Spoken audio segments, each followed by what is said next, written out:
our anniversary, there was a lot going on. It was our 35-25, and it was a wonderful, wonderful time. It was absolutely tremendous. I enjoyed myself, and I thank all of you, those who thought it not robbery, to come out and to be there and celebrate that with myself, my wife, my children, and this church family. Phenomenal. On that Saturday, I was so tired, fatigued, I thought I would wind down.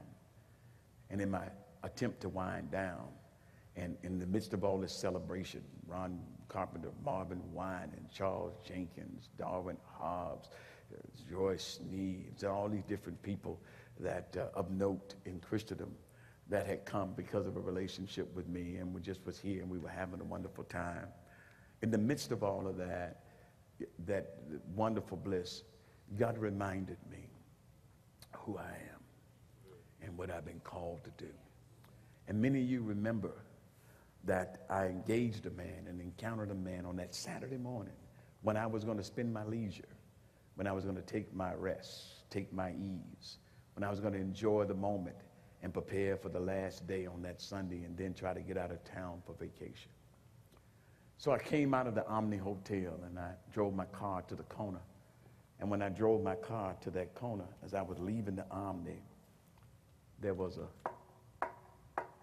tap on my window. There was a tap on my window. I said, who's this tapping on my window? As I rolled the window down, there was a man, kind of a frail man, who was standing there holding his glasses together, but they had broken straight down the middle. Never forget them, they were olive colored with brown in it, earth tone glasses, circular glasses, and he was holding them, and he said, I see that you have stayed in this hotel, so it appears to me that you're a man of substance. Could you give a brother something to get something to eat? Our initial response was to question. And as I began to question, he got a little offended, didn't want to panhandle, didn't want to force the issue, and began to walk away. But before he could walk away, I said, don't walk away from me. There's no way in the world I could have driven away from there. And he had just walked away, and I'm so blessed, and he had a need. And so before he can get too far away, double around, I said, this is my day. This is the anniversary, y'all. This is me enjoying life. I said, get in the car. Get in the car. Now the tables turned. Get in the car. Get in the car. Yeah, get in the car. Where are we going? Don't worry about it. First place we're going is to get you some glasses. We're going to go and get you some new specs. We're going to get some food in your stomach. We're going to put some money in your pocket. We're going to get some clothes on your back. We're going to make sure that you're okay. I'm too blessed. I'm too blessed. Is there anybody that I can be a blessing to? Anybody? Even from the house of Saul? Who's Saul? Your enemy. You're supposed to love your enemy. Give them food to eat. Do good to them. Bless them. Curse them not. Put him in my car. We rode around. How many of you remember this story? We rode him around. You remember this story? We rode around and I brought him to the church. Now they know who I am. Now we're at the church and all the celebrities are on the stage in rehearsal. And I said, sit here with me. Sat right in the back. I said, everybody, I know I'm supposed to be here, but I got to make a run. I've got somebody with me. I got a man here with me. His name is Evan. Everybody say, hi, Evan. Everybody went, hey, Evan. And then they said, come on, man. He's just riding, holding his glasses. We went, we ate. We went to the Walmart, got the glasses. I didn't know they cost that much. I really didn't. Did what we had to do. And then we came back to the restaurant. And when we came back to the restaurant, all of the celebrities and everybody was there. And we met up at the restaurant. And I sat him down. He said, I'll just sit over here. And I said, over there? You're going to sit here with me and the boys. He sat at my table. And as he sat at the table with his new glasses on, everybody at the table began to compliment the glasses. Everybody at the table began to say, hi, who are you? And I introduced him as my friend, Evan. Evan had taught me prior to getting there. He said, you know what a stranger is? I said, what's that? He said, a friend you haven't met yet. I said, whoa. So I figured he was sharp. So I said, sit here, engage the conversation. Evan sat down at the table. They put them 2 pork chops, 5 chicken wings. They put that macaroni and cheese and that collard greens on that plate with that biscuit and the butter and the pink lemonade with the red velvet and the ice cream. And when they put it on the plate, Evan, who hadn't eaten, Evan, who was famished, Evan bowed his head, and everybody noticed that that head did not come up for quite a while. Evan wasn't just praying to God for the meal, but Evan knew that from Lodibar, God had picked him up and had brought him to the king's table. And I want y'all to know that Evan is here tonight, and I want Evan to come up here with me. I want y'all to see Evan. Give me a microphone. I want y'all to see Evan. Come on, y'all. Put your hands together for Evan.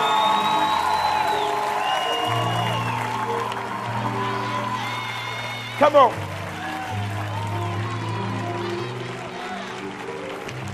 Thank you, man. Thank you, Dad.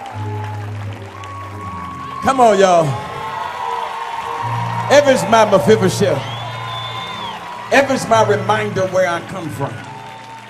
Evan's my reminder of what God has done in my life. Evan's my reminder of my focus and what we're supposed to be about. And everything I said about eating and dining and doing, and even now I'm housing Evan. And even now we're looking for him a job. Even now we don't want to just throw him a fish. We want to teach him how to fish. I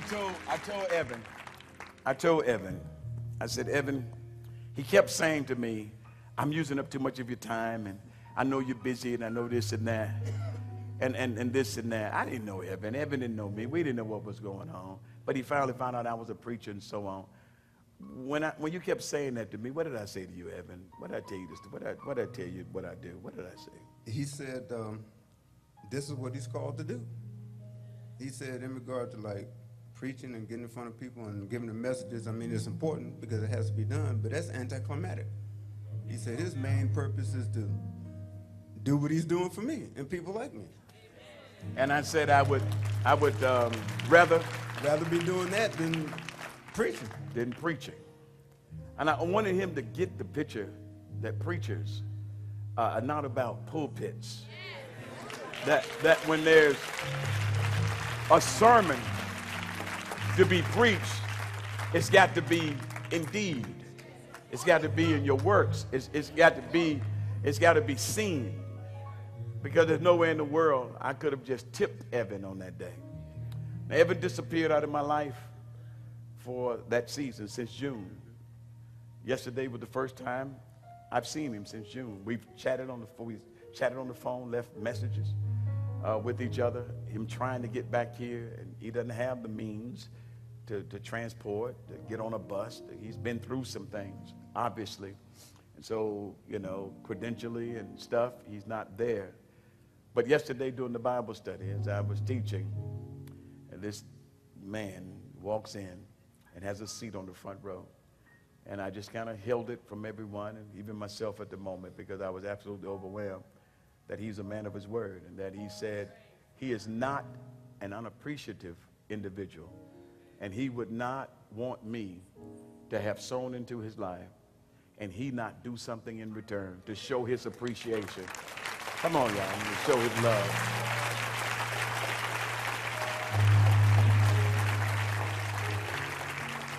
He's an articulate man. He's an educated man. He has a degree. He's been very successful in telemarketing and sales and fashion and things out of Chicago. I told him he was a pimp. But he said, no, more like a player.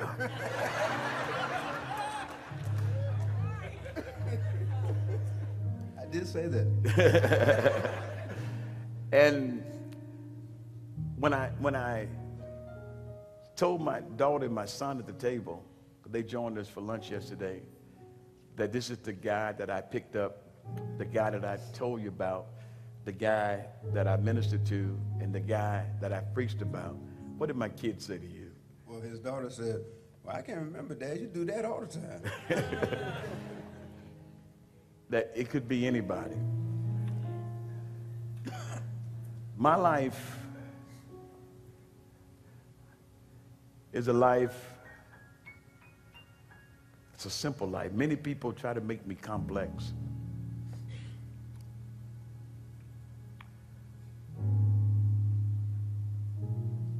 But I'd rather touch a man with full-blown AIDS and give him Jesus. And I'd rather say to someone who's tapping on my window, get in the car, than to come up here before you with a chapter and a verse and preach to the choir.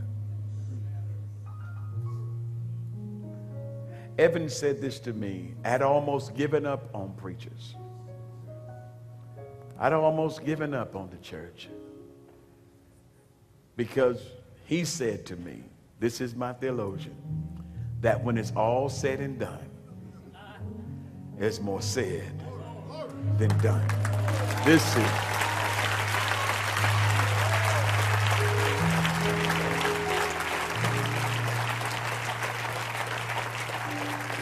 But he said it with a precursor, with a qualifying statement. He said, but Bishop, this does not apply to you.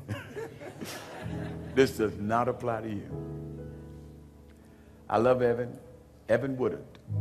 Some of you probably seen him up and down Prudential Drive, seen him over by the Riverwalk, seen him near the stadiums, the Gator Bowl, the area over there where he resides, but they call him Professor, a professional at what he does. I told him the only way to make an effective change and to have the power and the glory of God in your life is to come out from the environment that had you. Ziba had to bring Mephibosheth out of Lodebar and sitting as one of the sons at the king's table. I don't know at your age, has anyone ever, even younger than you, called you a son? But David said, Mephibosheth shall be as one of my sons. We're going to treat him like a son, meaning that he's a part of the family. You don't have to work to be a part of God's family. You're just invited to be a part of God's family. That's the grace of Almighty God. Don't let this size fool you.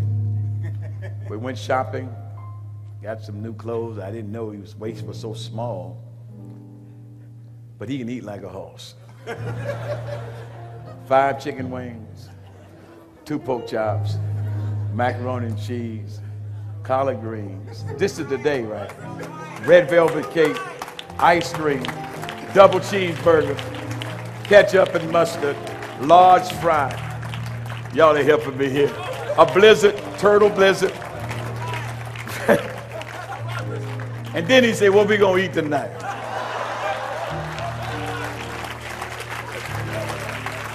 Welcome to the king's table. I love you, boy. I love you, boy. Anything you want to say to them? Anything. You don't have to, but anything you want to say. I just want to thank Jesus. Okay. Thank you. Come on, put your hands together for F. Who's tapping?